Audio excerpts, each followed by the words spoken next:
طيب السلام عليكم. نبدأ نكمل بقى مراجعة النيورو إن شاء الله. أوكي. كيس نمبر 10 بيقول لنا أوكي إن في بيشنت بيشتكي من lack of sensitivity أو يعني diminished sensation, tingling, paresthesia في legs and feet as well as إن عنده weakness of the legs. يبقى في sensory وفي weakness.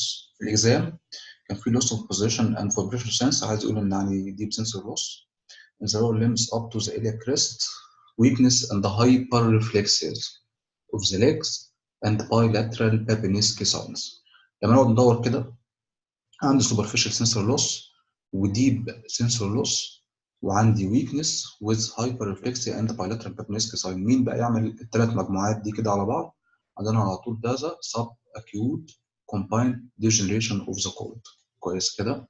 لما يبقى عندي ثلاثة، عندي evidence of posterior colon, pyramidal affection اوكي and peripheral nerves. ثلاثة عندي evidence of اهو كده. لما الاقي في الكيس بتاعتي عندي ثلاثة evidence of peripheral nerves posterior column.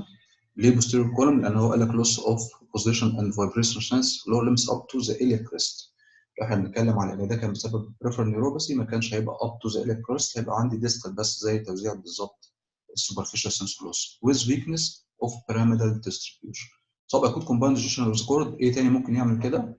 فيدراكس اتاكسيس. ايه كمان ممكن يعمل كده؟ اهو ممكن باللاجرا. عندي ثلاثة.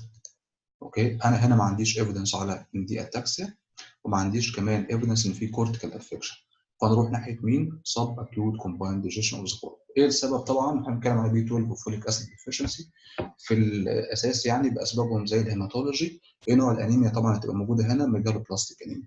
فدي كيس بس كنا عايزين نوضح فيها حكايه ايه الثلاثه دول مع هنا ومع هنا ومع الحكايه دي. اوكي، فدي كيس يعني سهله مفيش فيها مشاكل، بس نقطه واحده للتوضيح. كيس بعد كده اوكي تعالى نشوف كيس نمبر 11 ودي كانت عندنا في الفيوم سنة 2009. دي كيس بقى مهمة. بيقول عندنا 23 سنة female patient treated from rheumatic heart disease 2 years of EF atrial fibrillation على oral anticoagulation. جاي الهوسبيتال يعني بأكيوت onset of inability to move both lower limbs associated with retention of the urine. كنا اكزام كده على بارابليجيا بقى كده في الاساس، ونبدا بقى نركز واحده واحده هو هيدينا كلو على ايه. اكزام كان في complete paralysis of both lower limbs.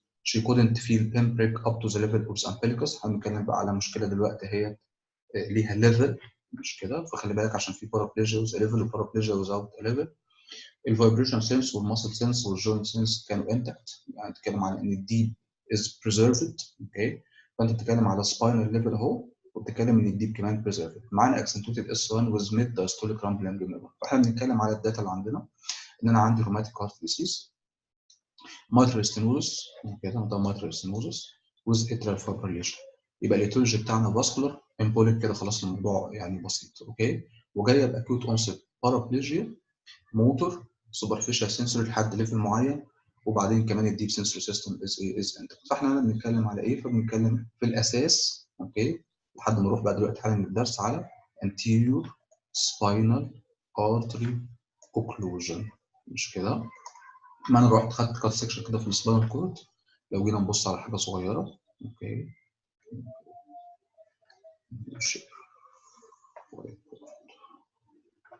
اوكي لو جينا كده بصينا على السباينال كورد وخدنا كات سكشن كده اهو. يلا anterior horns dorsal horns. ادي كده السيجمنت، معلش بقى رسومات مش فيش دقه قوي عشان على الكمبيوتر يعني.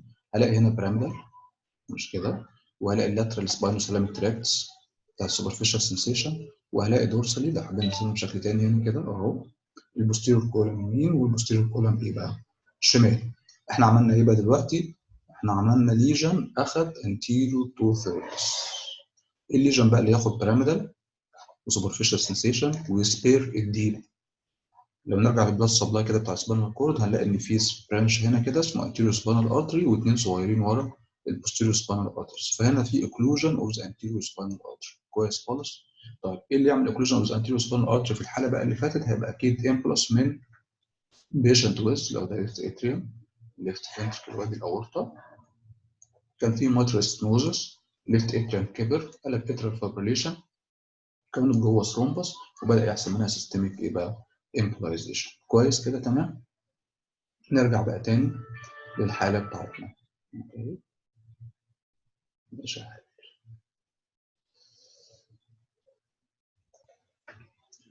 بيسأل بقى ايه الدايجنوزس؟ What could probably precipitate such condition? How would you explain urine retention? ايه level of sensory loss؟ ايه specific investigations اللي عايز تعملها؟ ايه اسباب lower limb paralysis؟ and how would you treat this patient and what is your advice؟ هنبص بص على الدرس كده بسرعة وبعدين نرجع تاني نجاوب الايه الأسئلة ديت. اوكي. بارابليجيا، تعريف بقى سهل وكلام فاضي يعني، paralysis أو paresis أو weakness بوست لور ليمب، بس على عكس الهيميبليجيا. البارابليجيا تنفع تكون بسبب بايلاترال ابر موتور نيورون ليجن او بايلاترال لور موتور نيورون ليجن، فهتتقسم بقى سباستيك وفلاسيد على حسب احنا بنتكلم على ابر موتور ولا بنتكلم على لور موتور. طبعا الدرس ماشي زي ما كنا اتفقنا زمان يعني على ان ده ابر موتور نيورون ليجن يعني في الاساس.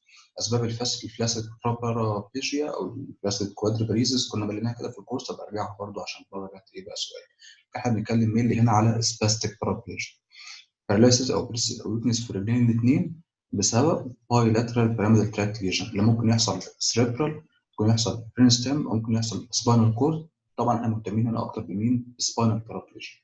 وعشان ناخد اثنين pyramidal tracts في spinal cord ممكن ناخدها على ليفل بالعرض فوكال، او ناخد الاثنين بالطول سيستميك، او ناخد الاثنين بالطول على كذا ليفل بالعرض يعني مش كونتينوس، نسمي ده disseminated. ويبقى في فرق كبير ما بين لو خدتها فوكال بالعرض كده جزء واحد زي ده بارابليجيا ويز ليفل، مش كده؟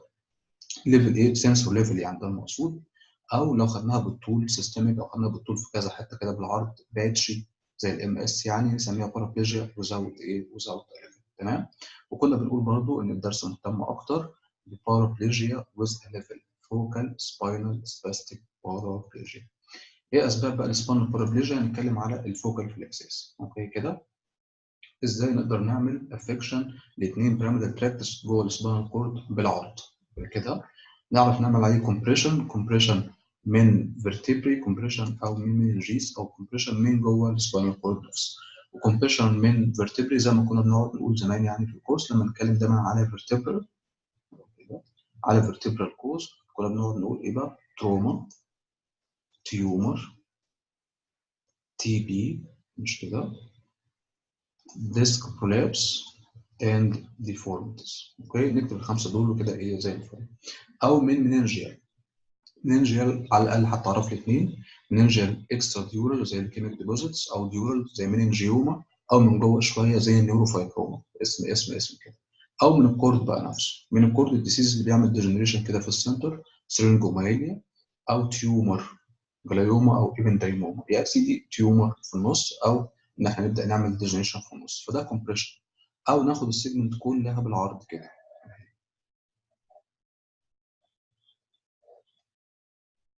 كده اهو. اوكي. وتبقى السيجمنت دي كلها كده انفليمد، ترانسفيرس مايلايتس او مايلومينجايتس او مايلوريجراتس، او ناخد بس التلتين اللي قدام اهو زي ايه بقى؟ فاسكولار، اللي هو مين اللي كانت الكيس بتاعتنا؟ anterior spinal artery ايه بقى؟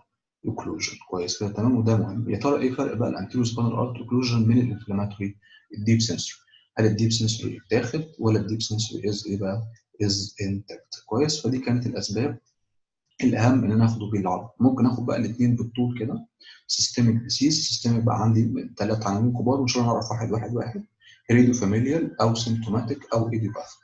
هيريدو فاميليال هيريدري سباستيك بارابليجيا شفنا في الدراغ سوماريز، او ممكن نبقى نقراهم مره في الشرح يعني ونقراهم مره كمان ان شاء الله في المراجعه.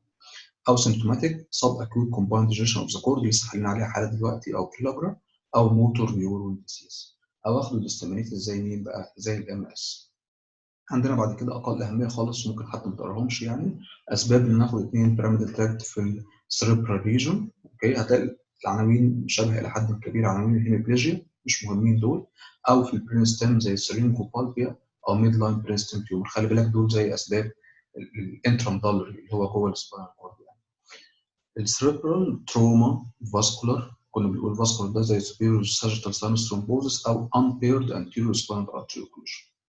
inflammatory بقى انكفالايتس، meningitis، تيومر، باراساجيتال، cerebral palsy او تروما، حد عمل depressed fracture هنا او كان في subdural hematoma.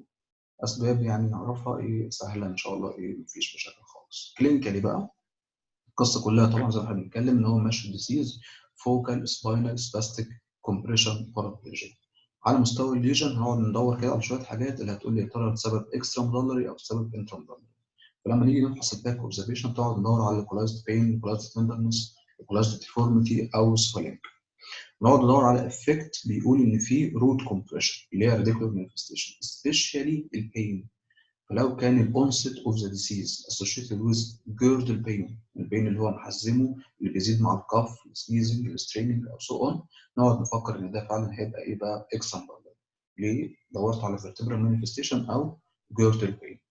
حكايه بقى انا ادور على موتور على الليفل صعب شويه ان انا اعمل له ليستنج فين في الحته دي. كويس كده تمام. بعدين بقى نقعد ندور على كلوزا ليفل، موتور وسنسوري اوتونوميك او سفنكتر زي ما انت عارف.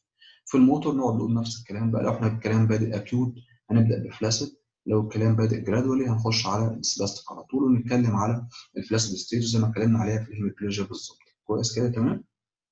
تعالى بقى نشوف العيان هيبقى عنده ايه. هيبقى عنده ويكنس ابر موتور نيورون تيبيكال، يعني ويكنس الديستريبيوشن بتاعه ديستال موزم بيروكسمال اللي هو البعيد يعني، وبروجرافيتي اكتر، وبعدين اب دكتور اكتر، مع هايبرتونيا وهايبر ريفلكسيا، وممكن تظهر لي الباثولوجيكال ريفلكسز، وممكن نلاقي الكلونس، ويبقى الجيت بتاعته ايه بقى؟ سيزرون جيت. خلاص. الجديد هنا ايه بقى؟ الجديد هنا في الموضوع ده ان العيان ده التون بتاعته بتعدي بمرحلتين. في المرحله الاولى بيبقى زي ما احنا عارفين خالص ان التون اعلى في الاكستنسورز اوزار، فتبقى رجليه مفروض. لكن مع البروجريشن اوف ذا ديسيز لقينا حاجه غريبه بتحصل، يعني ان يبدا التون تبقى اعلى في الفليكسوس، وده بيقول ان ده علامه على ان في بروجريشن اوف ذا ديسيز. الكومبريشن ليجن او الانفلاماتوري ليجن او الفاسكول ليجن عمال يبروجريس، اخد بيراميدال واخد كمان معاه اكسترا بيراميدال. خلاص كده تمام. ويبقى عندي جدول كده مهم هنجمب كده بسرعه يعني للمراجعه نقرا عن التفرقه ما بين بارابليجيا اكستنشن المعتاده يعني وبارابليجيا انفليكشن. كويس كده تمام. فنقعد نقول بقى البارابليجيا اكستنشن اللي هي الاساسيه عباره عن بيراميدال، كان بارابليجيا اكستنشن بيراميدال واخد كمان اكسترا بيراميدال. التون بقت اعلى في الاكستنسورز في الاساس الاكستنشن، لما تطور الموضوع بقى البارابليجيا التون اعلى انفليكسورز، فبقى وضع اللمبس بدل ما كان اكستندد في الاكستنشن بدا يبقى كمان فليكسبل. تيجي تعمل الديب ريفلكسز اكسجريتد عادي خالص في الاكستنشن، وممكن يبقى فيه كلونز. لكن في البارابليجيا انفليكشن it is difficult to be elicited. رجل العيان متنيه ومخشبه، فمش عارف اعمل ديب ريفلكسز ومش عارف اليست مين بقى كلونز. عندي ريفلكس بقى اللي هو اسمه ماس ريفلكس، لما تيجي تعمل سكراتشنج للسكين كده على الانر اسبكت اوف ذا سايد، بص العين هيحصل له سبونتينيوس يورينيشن وديفيكيشن وسويتنج. ممكن كمان لو عملوا سكويزنج للجلانز فينس في الميز يعني يحصل سبونتينيوس اريكشن، ممكن كمان يحصل ايجاكيوليشن. طبعا احنا مش هنعمل ده، بس يعني هنشوف اللي ممكن يبقى موجود. ده بيسيجنيفاي وات؟ يعني بيسيجنيفاي ان الكورتيكال انهبيشن كله راح على ايه؟ على الريفلكس. فممكن الاقيها مع البروجريشن اوف ذا ديسيز اللي هو بارابليجيا انفليكشن. في بقى ريفلكس تاني مهم اللي هو بيسيجنيفاي ان البارابليجيا اكستنشن از باسنج تو بارابليجيا انفليكشن اللي اسمه بير ماري فور ريفلكس او withdrawal ريفلكس. لما نعمل فيرم باس ريفليكشن كده للتوز وللفوت نبص نلاقي حصل ايه. المفروض يعني ان ده تطوير البابينسكي، يعني واخد بالك ازاي؟ يروح يحصل سبونتينيوس فليكشن على مستوى الني وعلى مستوى مين؟ الثاي. لو حصل الريسبونس ده معنى كده ان العين بتاعك is passing from paraplegia extension to paraplegia inflection. لما نيجي نبص على البلادر فنلاقي البلادر precipitancy اللي هو bilateral pyramidal gradual partial. هنشوف البلادر بعد شويه. او تكون اوتوماتيك انك شلت الايه؟ البيراميدال خالص على السنتر ان بارابليجيا ايه بقى؟ انفليكشن. سنسوري بقى على حسب احنا بنتكلم على اكسترا ميدالر ليجن ولا على انترا ميدالر ليجن. لو احنا بنتكلم على اكسترا ميدالر ليجن هيبقى في كومبليت لوس اوف اول تايبس اوف سنسيشن تحت الليفل بتاع الافكشن. لو احنا بنتكلم على ايه بقى؟ على انترا ميدالر ليجن هيبقى عندي ديسوشيتد سنسوري لوس. خلاص كده لو خدت الفايبرز اللي جوه اوكي، فهنبص نلاقي ان الديب سنسيشن انتكت، وهلاقي بس على الليفل بتاع الافكشن في ديرماتومال لوس اوف سوبرفيشال سنسيشن. فهنبص نلاقي ايه؟ طبعا نشوف الشكل ده.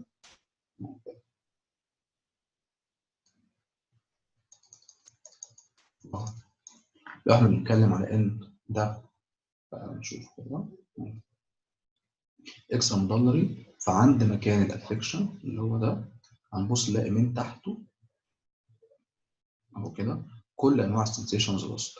لكن لو احنا بنتكلم على انترا مدلري كوز اللي هو اللي هنا ده كده اهو كده، هنلاقي ان انا عملت ايه؟ خدت الكروسنج فايبرز بس، اللي هي بتاعت مين؟ بتاعت اللاترال سبانوساليميك تراكت اللي جايه من الناحيه دي او اللي جايه من الناحيه دي. فنلاقي اول حاجه توزيعه مختلفه، ان بس جزء من الجسم فوقيه نورمال وتحتيه ايه؟ نورمال. الجزء الافكتد ده افكت سوبرفيشال بس، والديب كمان ايه بقى؟ انتاكت. كويس كده. وايرلي سيكرال في الاكسترا دولاري، وليت سيكرال او سيكرال سبير في الانترا دولاري. اوكي كده زي ما كنا اتكلمنا قبل كده. اوكي. بالنسبه للسفنكتر مانيفستيشنز بقى، اوكي، من درس البلدر لو احنا بنتكلم على acute lesion خد bilateral pyramidal، فيبقى يعني عنده اللي هو retention with overflow. اوكي كده تمام. وبعدين نرجع تاني بقى السباستيك ستيج، يبقى عنده بريستيبيتنس اللي ممكن يتطور بعد شويه لاوتوماتيك بلادر. هنتكلم بقى ان شاء الله بعد شويه في الايه، في موضوع البلادر ده، وهنشوف. لو احنا بنتكلم على gradual lesion خدت partial بريستيبيتنسي، خدت complete يبقى اوتوماتيك. الملحوظه بس المهمه ان التشنجز دي تحصل متاخره في الاكسترا ميدالري، تحصل بدري في الانترا ميدالري، لان الفايبرز اللي بتنهبت البلادر موجوده في الانر موست اثبت التعميم بقى بتاع البراند. كويس كده تمام. انفستيجيشنز، وكنا سهل يعني مفيش مشاكل، بس كنا قسمنا الاول هات الايمجنج، يعني اول هات السي تي والام ار اي، يعني كده فوق ده كده اكتب عليه من فوق ايمجنج، مش كده هنا كده اوكي، وسميه ايه، واكتب في الاول سي تي ام ار اي، واكتب جنبها دايجنوستيك. لكن ممكن ادور اعمل ايه؟ يعني نعمل اكس راي، والاكس راي ديت ندور فيها ايفيدنس على مين؟ على فيرتبرال ليجن، اللي هو كان فيه تروما، تيومر، تي بي، او ديفورميتي، او ديسك برولابس. اكتب الخمسه واكتب قدام كل واحده كده حاجه صغيره. طيب الحاجه الثانيه اللي اتلغت من زمان كانت مين؟ كانت المايلوجرافي، ان هو كان بيحقن داي في السي اس اف. اوكي، يعني الصبغه السديس تمشي مع السي اس اف يعني، ويقعد يصور ويشوف، فلاقي الشكل ده اللي هو فيه فيوزي فورم كده فيلينج ديفكت وز لونج تيلز، او الاقي شورت بلوك وسادن اريا بالشكل ده، فيبقى ده الاكسترا مدلري، او يبقى ده مين بقى؟ يبقى الانترا مدلري. اوكي الكلام بقى طبعا لا ده مش دقيق قوي، لكن هو سي تي وام ار اي از دايجنوستيك، وممكن تكتب الاكس راي وتكتب جنبيها الفايندنجز بتاعت الايه؟ بتاعت الفيرتبرال كورس. وبعدين عندي بتاعت السي اس اف، تعال نرجع نبص عليه بصه. والسي اس اف اكزام يعني هتبص على ايه؟ هتبص الاول على السي اس اف بريشر، مش كده هو اللي في الكلام، بعد حكايه الستاتس والبروتينز. السي اس اف بريشر نورمالي احنا عندنا قد ايه؟ تقريبا 12 سم ووتر، يعني ما يساوي ضغط عمود طوله 12 سم من الميه. احنا بنتكلم على اكسترا مدلري كومبريشن، فده هيقل بشكل ماركت. لو هنتكلم على انترا مدلري كومبريشن فيبقى ليس ماركت. حكايه بقى ماركت وليس ماركت عليه بقى يعني ايه خلاف، قد ايه وقد ايه. طلع التيست اللي اسمه كوكنشتيت تيست، وكوكنشتيت تيست عمل ايه؟ ده هيروح عامل بايلاترال كومبريشن على الجاجولر تحت مين؟ تحت المندل. فالمفروض نورمال يعني السي اس اف بريشر يروح يعلى، اوكي، وبعدين لما نروح نريليز سي اس اف بريشر يروح يعلى مره ثانيه، على حسب بقى الديجري بتاعت البلوك اللي معمول على السي اس اف سبيس. لو هو كومبليت بلوك فنبص نلاقي ان انت رحت عامل ايه؟ عامل البريشر ده وسايب ما حصلش تغيير، اللي هو الشكل اللي تحت عندك كومبليت بلوك. كويس كده. لكن لو كان بارشل زي الانترمودلري هيحصل ان في زياده سلو رايز وبعدين سلو ديكلاين مره ثانيه، ونسمي ده بارشل دايناميك بلوك. وبعدين تدور على المكونات الاخرى للسي اس اف، السيلز والبروتينز بالذات والعلاقه ما بينهم. لو احنا بنتكلم على اكسترا مودايل كومبريشن لقينا فيه ثلاثيه مشهوره، الذانسكروميا والسايتو البيومينس ديسوشيشن.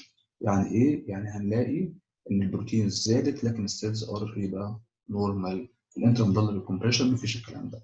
وبعدين قلنا بقى الثلاثيه بتاعت الذانسكروميا والسايتو البيومينس ديسوشيشن والسبونتينيوس كواجوليشن سموها ايه بقى؟ سموها فروين سندروم.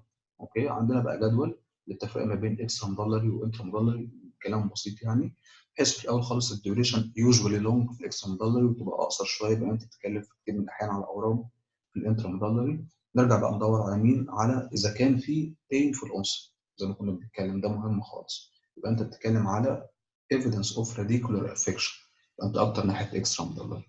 وبعدين البلادر اللي هتيجي مره ثانيه يعني، اللي هتبقى بدري في الانترا مدلري وهتبقى متاخره في الاكسترا مدلري. ندور بقى على المانيفستيشنز بقى، موتور وسنسوري والسفنكتر طبعا هو سنسور بيفرق على طول. لو انت بتتكلم على ليفل تحته all types of sensation are affected with early affection للsaddle area، فاحنا بنتكلم على اكسون بلادر. بنتكلم على اريا فوقها نورمال وتحتها نورمال، والاريا دي dissociative sensor loss، والسنسيشن على السادل اريا تبقى سبيرت، اوكي كده تمام. بتكلم على انترام بلادر. لكن في معلومه صغيره، الموتور سيمتريكال ولا الموتور اسيمتريكال. كانت الاكسون بلادر ياخد بيراميدال الاول وبعدين بيراميدال الثاني، او بيراميدال اكتر من بيراميدال ايه بقى تاني. والبلادر كانت ايرلي هنا وكانت ايه ليت هنا، وبعدين التفرقه عن طريق حكايه السي اس اف ان البريشر قل قوي والبريشر ما قلش قوي، كومبليت دايناميك بلوك وبارشال دايناميك بلوك. هنا في فرونز ترياد، هنا مفيش فرونز ترياد. وفي الاكس راي ممكن نلاقي ايفيدنس على بوسيبل فيرتبرال كوز، هنا لا. والمايلوجرافي بقى ستادل شيب بلوك او فيوزيفورم شيب وز لونج ايه وز لونج تيلز.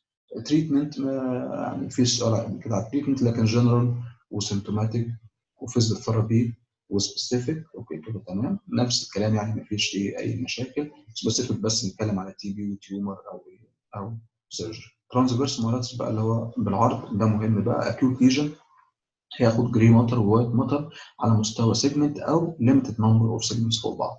الايتيولوجي اوكي نتكلم اكتر على فيرال انفكشن.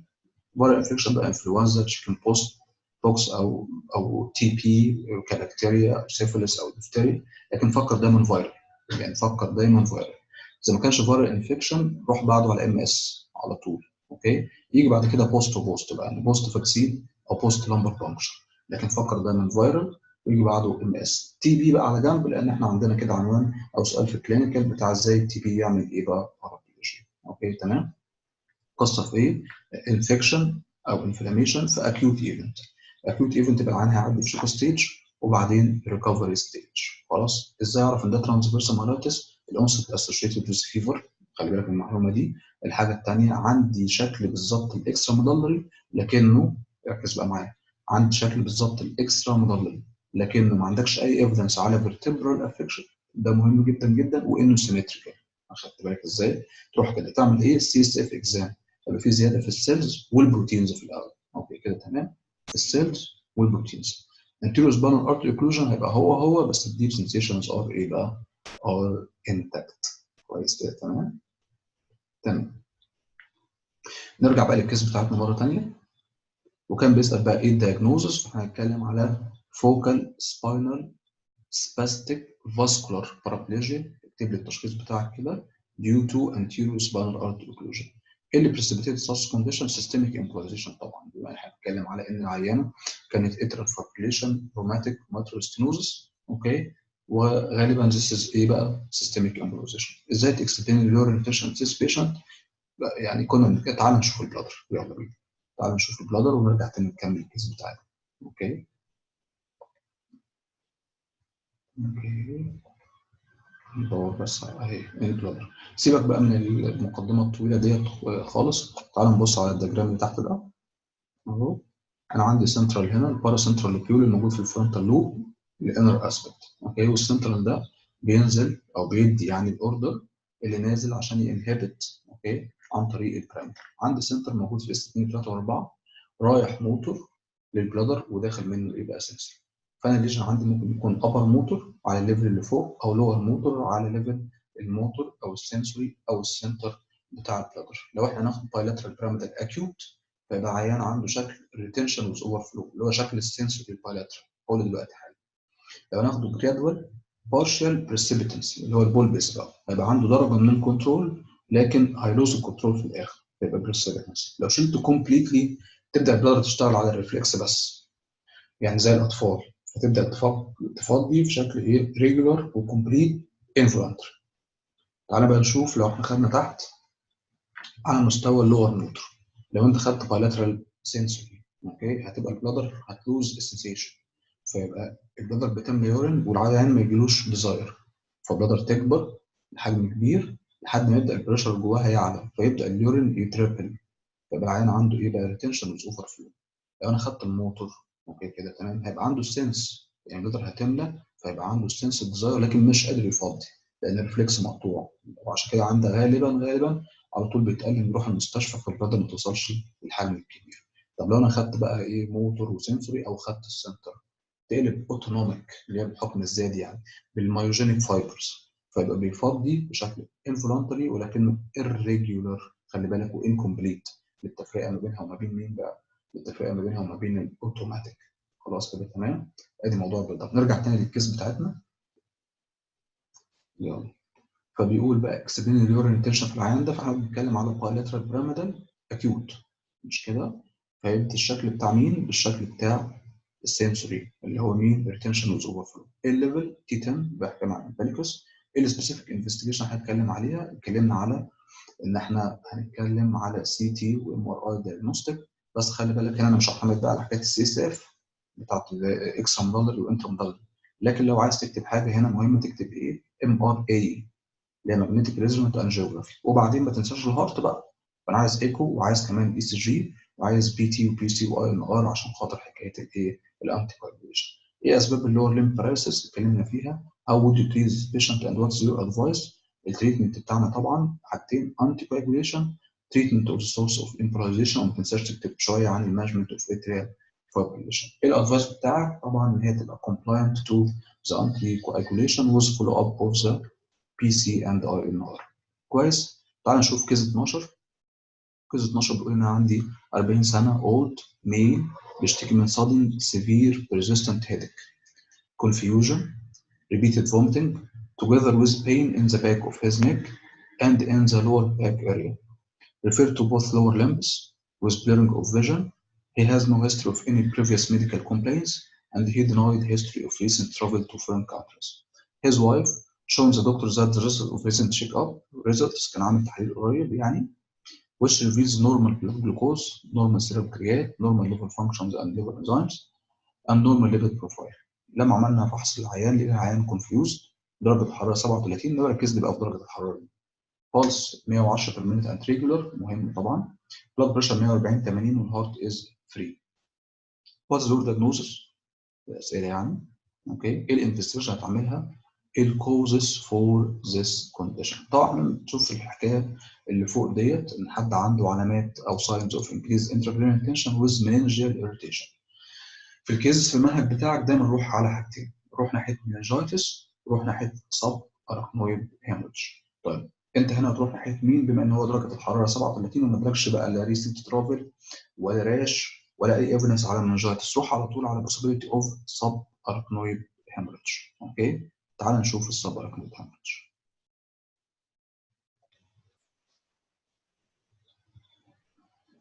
طيب سب arachnoid hemorrhage نعرف كده لو دي كده سكال، مش كده، وده برين تيشو.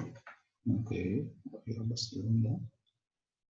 طيب عندنا منجيس ديورا اراكنويد وادي بايوماتر اهي على البرين تيشو، ويبقى المين سيربرال فيسلز موجوده في الحته دي. سب اراكنويد بس ده لو نزل هنا كده يبقى عندي سب اراكنويد هيموريدج. وخلي بالك ان ده سبيس مفتوح وعمال يجمع بقى ايه؟ بلاد. يبقى عندنا فلودنج اوف سب اراكنويد سبيس ويز بلاد. فلودنج يعني زي ايه؟ فيضان من الكام. اسباب سهله نتكلم بقى هنا مين زي اسباب الانترا كرينيال هيموريدج اللي احنا اتكلمنا عليها في درس هيموبليجيا: هايبرتنشن وهيموراجيك بلاد ديسيز، انيوريزم واي في مالفورميشن واوفر دوز انتي كواجوليشن، تروما، تيومر. بس احنا نركز مين على الانيوريزم والاي في مالفورميشن في الاساس. رابشر انتركرينال انيوريزم اللي ممكن يكون كونجنتال، ممكن يكون اثيروسكليروتيك او ممكن يكون مايكوتيك. رابشر اوف اي انتركرينال انجيومتس مالفورميشن، ده الاشهر، ده اللي احنا عايزين نتكلم عليه. كويس كده. بيقول لنا بقى كده ان الانتراكرينال انوريزم بقى ده اوكي ممكن يجي ببرزنتيشن شكله عامل ازاي؟ اوكي، ممكن يفضل سايلنت من غير اي مانيفستيشنز، او ممكن يبدا يكمبرس على فيتال ستراكشرز حواليه. خلاص كده تمام. فيتال ستراكشرز زي مين بقى؟ كنا بنتكلم كده لو رسمنا شكل السيركل اوف ويلز يعني. اوكي، يبقى عندي كاروتيد اهو كده هنا. اوكي، middle cerebral artery وanterior cerebral كده، وادي كاروتيد middle cerebral وanterior cerebral artery، وما بين الاثنين الانتيريور communicating. ورا عندي اثنين vertebral، ادي vertebral وادي vertebral وبازلر وبوستيريور cerebral وبوستيريور cerebral artery. وما بين بقى الكاروتيد والبوستيريور سيريبرال في هنا البوستيريور كوميونيكيتنج وده البوستيريور كوميونيكيتنج، مش كده؟ تمام.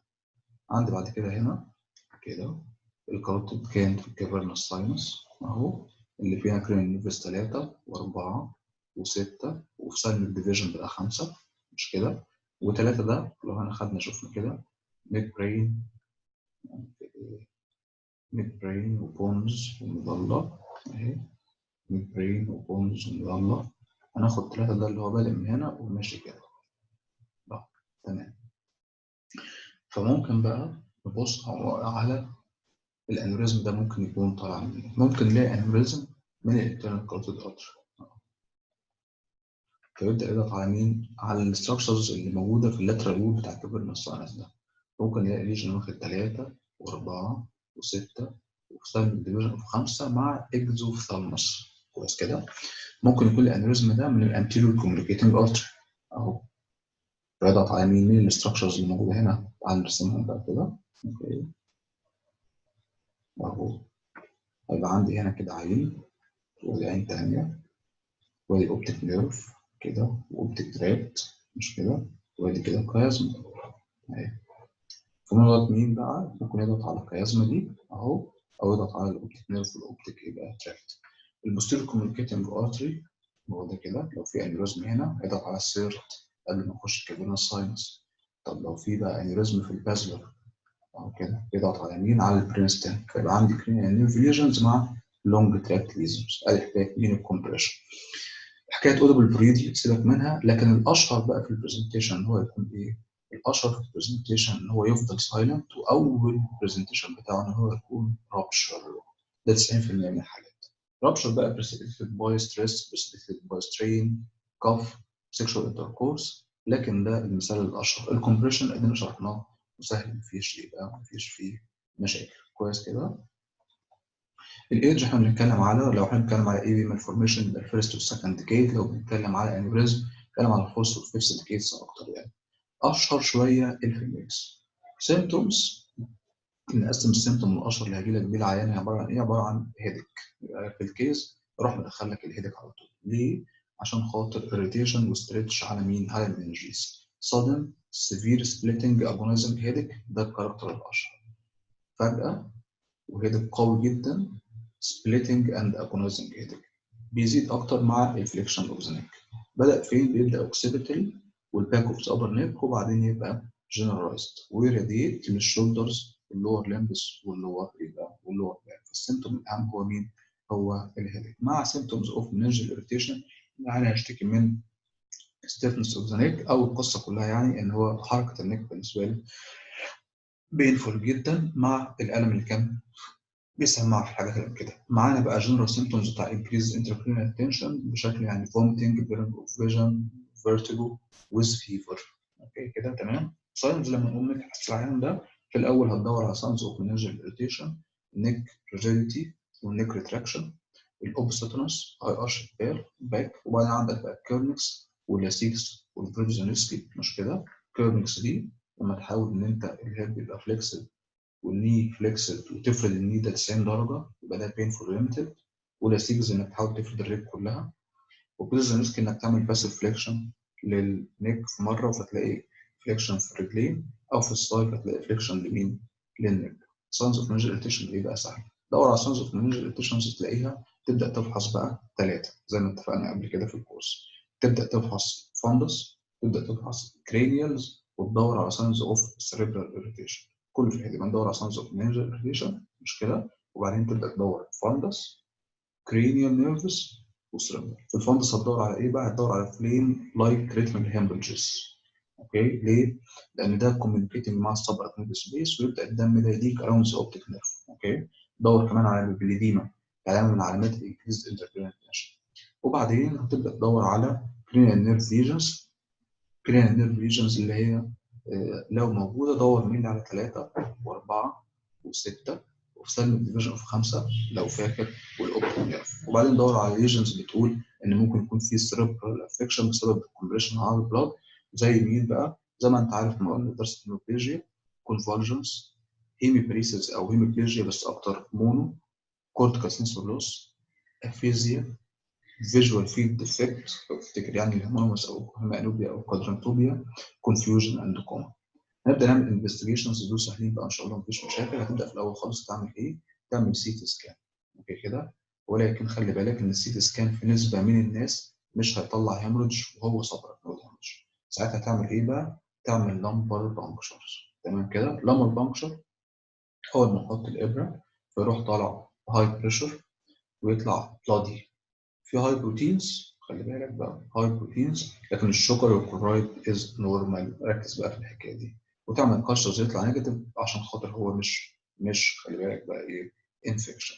تحط الابره اوبننج بريشر عالي ويطلع بلادي. اوكي، ولما نيجي نعمل له اناليسيز نلاقي البروتينز زياده ومفيش ايفيدنس اوف انفكشن، مفيش جلوكوز او شوجر يعني، مفيش كلورايد كونسامشن، والكالشر بتاعتك ايه بقى نيجاتيف. سيبك بقى من مين؟ من البلاي اكس راي. طيب عندي بقى عددين بقى صغيرين. طب طلع ده صبر اكنوليديا مش تبدا تعمل ايه؟ نبدا ندور على البليدنج ارتري.